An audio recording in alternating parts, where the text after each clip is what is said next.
Okay. Hi, everybody. I'm on, right, honey? I always got to check. You never know how those buttons are going to be. So we thought we'd make just a very short little video together. I know sometimes I babble. Together just to give you a little update of the week. It's been a little trying week, an emotional week for me. One of my friends that I've known for 40 years unexpectedly had a heart attack and is in cardiac intensive care still for 1 week, which kind of makes you think about life and what's important. Makes me think about, okay, I make this big list every day and I'm going to do all these things and therefore I'm doing good. And then something like that happens and you say, well, what is the purpose of life? And am I really enjoying that? And is that my goal is to be kind and enjoy life? So I'll get a little teary now. So that's one thing. Kind of took me by surprise, which makes me appreciate Kevin even more. Then another thing, yesterday, one of our cats decided that he was going to have a medical problem, so he got a urinary blockage. So he's down in the veterinary hospital now for about 3 days, fixing him up. So I'm super attached to the cats, and that was like the double whammy, there. But on the good note is things have been moving along with the paperwork. My proficiency in the computer is improving, would you say? I must say that, yes.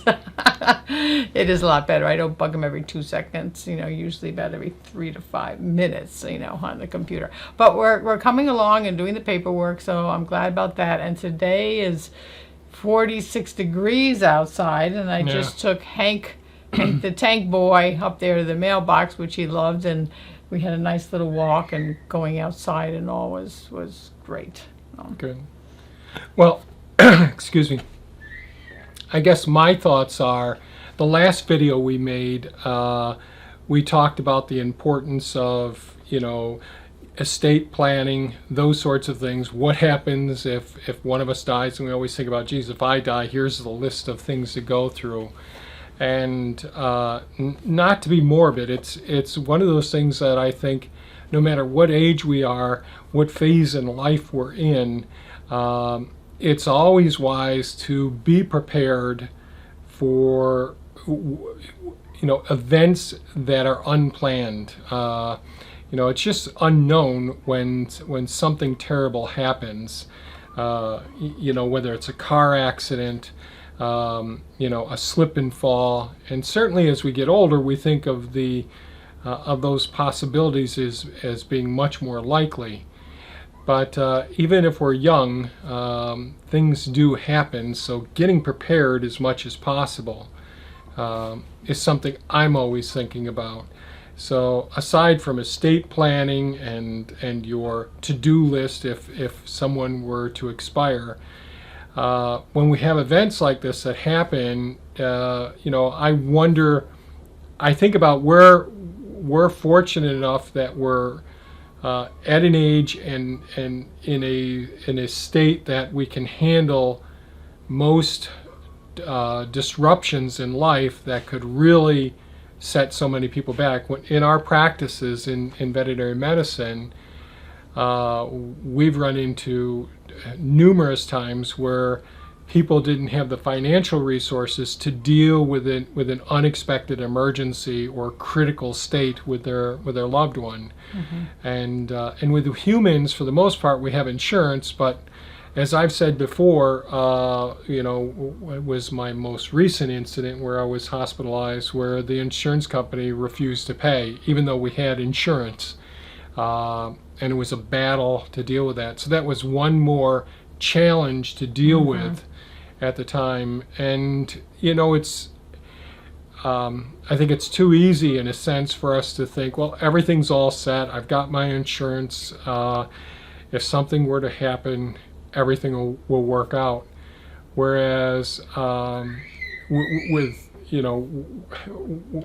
what happened with Thea's coworker, that's a devastating, an absolutely devastating, horrific event that happens not just to the victim who suffered a severe, almost death experience, and she's still not completely out of the woods. We hope and pray that she is.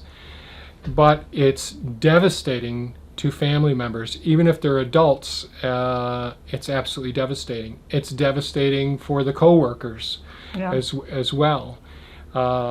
Events that happen like this, they're not planned for, but it's always good to try and prepare for things. And a little bit, not necessarily a lighter note, but one of the things that I've also talked about, one of the things I'm always concerned about is getting as many people prepared for these unanticipated events that happen. Now, a couple of years ago, we had the pandemic crisis begin. It hasn't completely resolved. It's still affecting many people.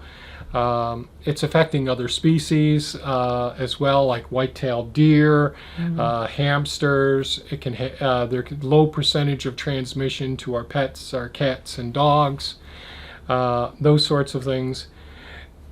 But there are challenges that can really create big problems. And one of the things that I think many people need to be prepared for is the most recent event that people are aware of is the cost of living.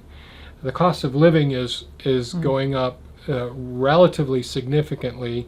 We just got the final report for 2021. The cost of living allowance was 7% is what they're describing it as. But that's pretty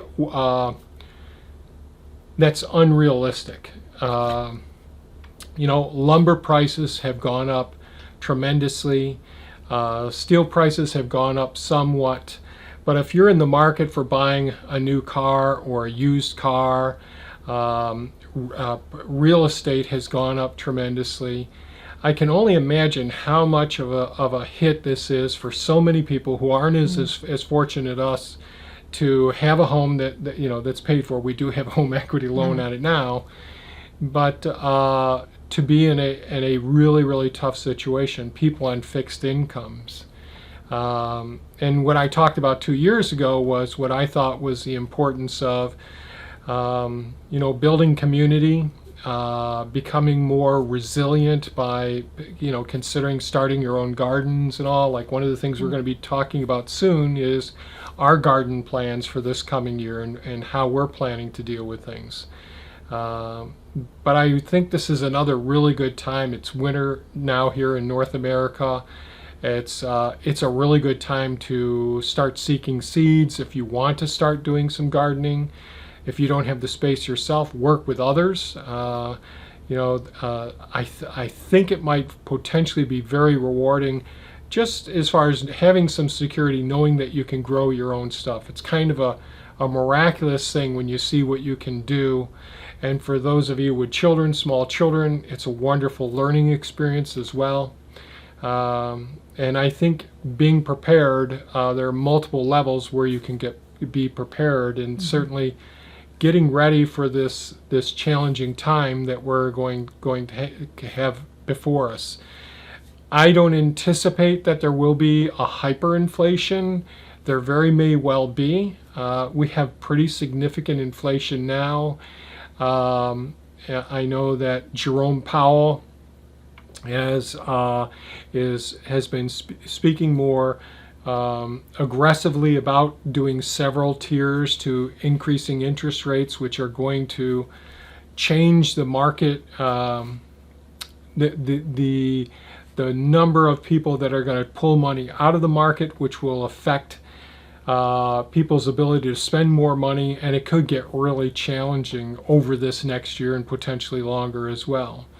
Hopefully, Mr. Powell will monitor things closely as he progresses so we don't go into a significant recession. China and Germany are both in in challenging times as well, with the real estate issues that happened in China. We are a global community, and our economy is affected by China and Germany as well. So these are things that I see and I'm monitoring rather closely. And I know not everyone's interested in this sort of thing, but just talking with friends and family and people that are somewhat like-minded and planning together to see what you can do to build more resilience in your lives, so that you have something to fall back on. I know that so many people, it's been reported that even amongst the middle class, there's a significant percentage of people in the middle class that don't have $400 for an emergency. And some emergencies can be significantly more costly than $400, which could potentially, get them to be put in a situation where they're not able to get the medications, not able to pay the rent, those sorts of things. Mm-hmm. Do you have any thoughts about those things, hon? No. I'm going to try and look at the glass half full. Yeah. Let's see, I just also wanted to say that now that we're winding down a little on the paperwork, just a little, I think in this next week or so, I'm going to start doing the rest of the garlic that I checked is still good, that Kevin had stored. So I'm going to go ahead and get them all ground up. After I get the skin part off and put them in those dehydrators that we have and dry them all up and then grind them again, and then we'll have garlic powder, because we use a lot of that, for the rest of the year. And beans after that, and shallots. Put beans and shallots, because we do have a lot of shallots still left. And the beans are all dry, so they've been sitting out in the sugar shack on air trays, I guess I'll call it. And then we just have to get the husks off of that. And I'm sure Kevin will explain that, but he beats them around and boom, the husk comes off, and then we put them in jars. And so just to wind up last year's harvest, as we're thinking about how involved we want to get in planting things this year, because we also have the big goal of, trying to do some more on our projects out there that we started and all. Yeah. So we're planning on our garden, finishing up what we have kept cool and all ready to put in jars, and then we'll kind of sit down and lay out our garden plan and see what we want to grow. So it'll take us a couple of weeks to get the shallots, the garlic, and the beans set, and here it is. We're in February already, and there's these things that have been sitting in a state which are not deteriorating, but we've got to get those processed and for long-term storage as well. Mm-hmm. Because we make, if we don't sell the garlic and shallots, then we end up grinding it up, dehydrating it, and making our own garlic powder, shallot powder, that sort of thing, onion powder, same as we do. So lots of seasoning to be done. For the chef. That's right. Good. I think that's all that I wanted to say. Yeah, I think that's good. Just wanted to let you know kind of where we were at. And, there was some emotional times this week. But we're all praying, and hopefully everything will work out for the best. Absolutely. Okay. Well, we thank you so much for tuning in and your comments and questions and all. We hate to be downers, but just wanted to give you a little bit of an update of what's been going on with us. Okay. Take care. Bye-bye now. Bye.